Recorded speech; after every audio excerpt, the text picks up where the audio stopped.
हरियाणा में आजकल चर्चाओं के दौर शुरू है। राजनीतिक अटकलों और चर्चाओं के बीच 4 निर्दलियों के इस्तीफे और कुल 6 विधायकों का सरकार समर्थन वापसी की चर्चाओं के बीच हम आज पहुंचे हैं। इस वक्त नैनपाल रावत चेयरमैन भी हैं और विधायक भी हैं पृथला से। इनसे पूछेंगे, निर्दलीय विधायक हैं ये। विधायक जी, सबसे पहले आपका स्वागत है पंजाब केसरी में। धन्यवाद जी, थैंक यू। ऐसी चर्चाएं हैं कि आप लोगों ने इस्तीफे दे दिए, 4 निर्दलीय, कुल 6 लोगों ने समर्थन वापस ले लिया सरकार से। देखिए, ना तो कोई समर्थन वापस लिया है और ना ही कोई रिजाइन किया है और ना ही कोई ऐसी बात है, ना कोई ऐसा विषय है। हम जो यहाँ विधायक हैं, 2-3 विधायक तो हम यहाँ पंचकुला रहते ही हैं। रोज़ सुबह शाम हमारा मिलना होता है। कभी किसी के यहाँ चाय पानी पी लेते हैं, कभी किसी के यहाँ खाना खा लेते हैं। तो उस दिन भी हमारे 2-3 विधायक यहाँ नहीं थे, तो 2 लोगों को हमने फ़ोन करके और माननीय विधायक रणधीर गोलन जी के यहाँ लंच का प्रस्ताव रखा और प्रस्ताव अपना लंच करके कुछ राजनीतिक मुद्दों पर और ख़ास तौर पर एक किसान का जो अहम मुद्दा आज के समय में इस पूरे देश के लिए जो चल रहा है, जैसे हरियाणा के किसानों को बहुत नुकसान हो रहा है। उनकी फसलें जो गाजर, मूली, टमाटर, बैंगन, वो आज मंडी तक नहीं पहुंच पा रही हैं। तो ये एक गंभीर विषय है, तो उस पर हमने चर्चा की। रावत साहब, ये फिर अटकलें कहाँ से पैदा हुई कि आप लोगों ने इस्तीफे दे दिए? देखिए, मनगढ़ंत कहानी है, किसने बनाई, किसने कही और किसने ये छापी है, हमें इसकी जानकारी नहीं है। लेकिन निश्चित तौर पर हम माननीय मुख्यमंत्री मनोहर लाल जी के साथ हैं, सरकार के साथ हैं। और जहाँ तक ये किसानों का मुद्दा भी है, वो केंद्र सरकार का है। केंद्र सरकार के जो ना हस्तक्षेप में आता है, केंद्र सरकार के अधीन आता है, तो केंद्र सरकार ही उसको या उसमें अमेंडमेंट करेगी या उसको वापस लेगी, ये केंद्र सरकार का मसला है। लेकिन फिर भी हमने 3-4 विधायकों ने जाकर माननीय मुख्यमंत्री मनोहर लाल जी से रिक्वेस्ट की कि इस मुद्दे को अब जितना जल्दी हो उतना जल्दी इसको निपटाया जाए। और आप भी अपनी तरफ से आग्रह करें माननीय मोदी जी को या अन्य केंद्र के मिनिस्टर्स को। और उन्होंने कहा हमने ऑलरेडी बात चल रही है और निश्चित तौर पर जल्दी ये निपट जाएगा। एमएसपी पर अगर आपके स्टैंड की बात की जाए बतौर विधायक, तो आपका स्टैंड क्या है? देखिए, हमारे मुख्यमंत्री, हमारी सरकार पूरी तरह से किसानों के साथ हैं और किसानों के हित के लिए ही कोई चीज़ वो लेकर के आए हैं। और जहाँ तक एमएसपी की बात है, माननीय मुख्यमंत्री मनोहर लाल जी एक बहुत बड़ा बयान दे चुके हैं कि अगर एमएसपी से कम पे किसी किसान की फसल खरीदी जाएगी तो वो राजनीति से इस्तीफा दे देंगे, मुख्यमंत्री पद से इस्तीफा दे देंगे। तो हम तो निश्चित तौर पर किसान भाइयों के साथ हैं, सरकार के साथ हैं। और सरकार ने जब ये कह दिया कि एमएसपी पर ही जो खरीद की जाएगी, तो इस बात में कोई शंका नहीं रह जाती है कि किसी भी किसान का जो माल है, जो फसल है, वो एमएसपी से कम दाम में खरीदी जाए।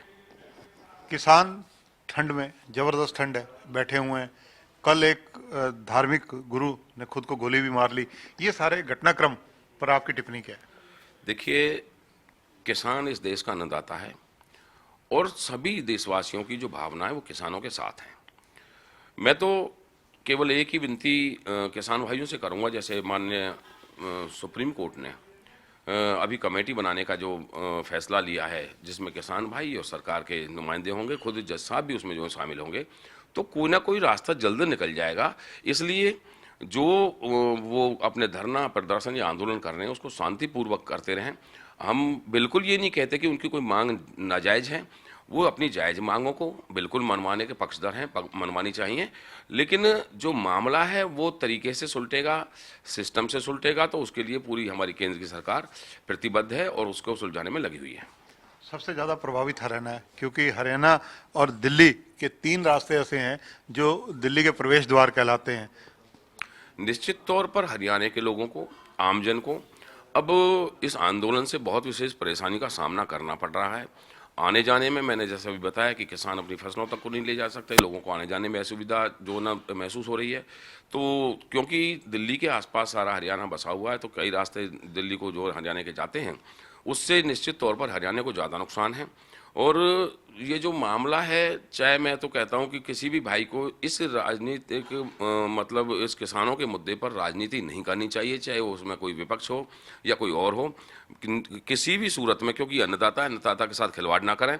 और मैं ये भी कह सकता हूँ कि माननीय मोदी जी और मनोहर लाल जी किसानों के साथ साथ हर वर्ग की चिंता करते हैं। कोई भी कानून अगर को लाते हैं तो हर वर्ग की खुशी के लिए, खुशहाली के लिए लाते हैं और निश्चित तौर पर इसका भी फायदा किसानों को देखने के लिए मिलेगा।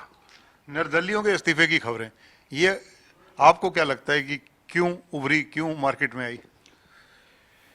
एक्चुअल क्या है कि जो विपक्ष है, मैं तो इसको इस बात से भी कहता हूं कि लोग ये विपक्षी भाई ये सोचते हैं कि थोड़ा सा अगर हलचल हरियाणा में ज़्यादा बढ़ जाएगी तो जैसे हमारे एक दो विधायकों ने इस्तीफे दिए, सरकार से समर्थन वापस लिया है, तो हो सकता है और भी कुछ ले लें और उससे सरकार अस्थिर हो जाएगी, सरकार गिर जाएगी और नया चुनाव हो जाएगा। बहुत सारी अटकलें लोग लगाने के लिए बैठे हैं, लेकिन मैं उन भाइयों को कह देना चाहता हूँ कि आप किसानों के नाम पर राजनीति ना करें।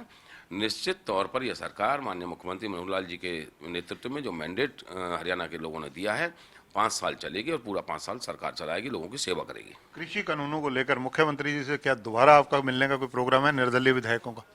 देखिए, वैसे तो हमारा माननीय मुख्यमंत्री जी के साथ हमेशा रोजाना आए दिन सा मिलना जुलना रहता है, लेकिन कृषि कानून क्योंकि केंद्र सरकार के हस्तक्षेप में आते हैं, केंद्र सरकार के अधीन आते हैं, तो उसके लिए माननीय मुख्यमंत्री मनोहर लाल जी ने ऑलरेडी बहुत पहल कर रखी है और सभी मिनिस्टर्स के साथ, जो भी बड़े मंत्री हैं या माननीय मोदी जी के साथ या अमित शाह जी के साथ चर्चा हो चुकी है और निश्चित तौर पर जल्दी इसका कोई ना कोई रिजल्ट निकल जाएगा। धन्यवाद रावत साहब। तो ये हैं नैनपाल रावत, पृथला से विधायक हैं, चेयरमैन है इस वक्त हरियाणा सरकार में। इनका बहुत स्पष्ट शब्दों में कहना है कि कोई भी विधायक जो निर्दलीय है उसने इस्तीफा नहीं दिया है, ना ही इसके अलावा सरकार से समर्थन वापसी लिया है। इन खबरों को उन्होंने बिल्कुल भ्रामक बताते हुए ये कहा है कि ये खबरें विपक्ष की चाल है। कैमरामैन सुनील के साथ चंद्रशेखर धरनी, पंजाब केसरी टीवी, चंडीगढ़।